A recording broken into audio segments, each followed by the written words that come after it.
যে হিরো আলম কেমন মানুষ আপনি কৌকা? আলহামদুলিল্লাহ, সে সাদা মনের মানুষ, ভালো লোক।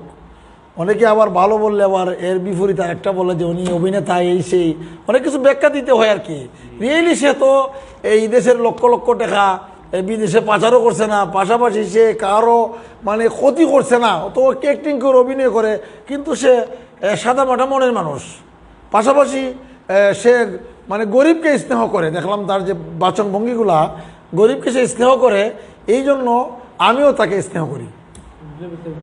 আচ্ছা, হিরো আলম রে আপনি আরো তো অনেক মানুষ আছিল, কিন্তু এরারে না দিয়া হিরো আলমের প্রতি এত ভালোবাসা আপনার যে 6 লক্ষ টাকার গাড়িটা দিছেন, যেটা হয়তো অনেকে হইতে পারে বাঙ্গা গাড়ি, কাগজ নাই, ঠিক নাই, কিন্তু এরপরেও যদি বাঙ্গারিত বেচা যায়, এরপরেও তো আমি যেটা মনে করি যে প্রায় 2.5-3 লাখ টাকার একটা গাড়ি, কিন্তু এটা আপনি হিরো আলমরে দিলা কেন, অন্য কেউ দিতে পারছেন না?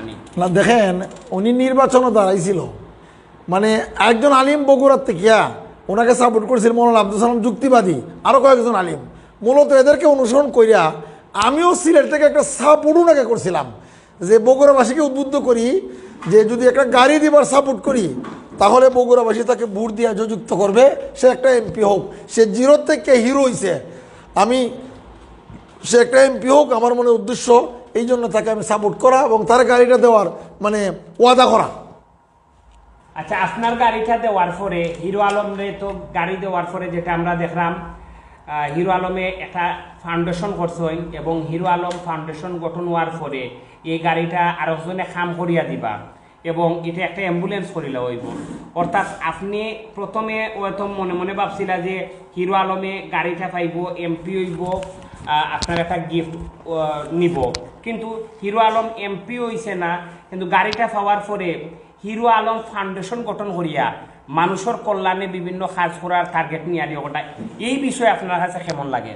দেখেন, এই গাড়িটা যখন আমি প্রথম দিতাম ওয়াদা করছি, মানুষ আমার কমেন্টে লেখছে সে অভিনেতা, সে মহিলা লিয়া নাটক করে, সে খারাপ কাজ করে, অনেক কিছু লেখছে যে আপনার গাড়িটা খারাপ কাজে ব্যবহার হইব। আমি আল্লাহর কাছে দোয়া করেছিলাম যে আল্লাহ, আমার বাবার জায়গা বিক্রি করে 2018 সালে 5.5 লক্ষ টাকা দিয়ে আমি গাড়িটা কিনছিলাম। আমার বাবার জায়গা বিক্রি করিয়া গাড়িটা 5 বছরের ডেট ফেলছিল। গাড়িটা আমার প্রতিষ্ঠানের কাজে, আমার ব্যক্তিগত কাজে, আমি আমার শিক্ষকদের কাজে, বিভিন্ন কাজে চলতো। কিন্তু দেখেন, আমি দোয়া করছিলাম যে আল্লাহ, আমার এই গাড়িটা যেন, আমার উপহারটা যেন ভালো একটা কাজে ব্যবহার হয়, সমাজের একটা ভালো কাজে লাগে।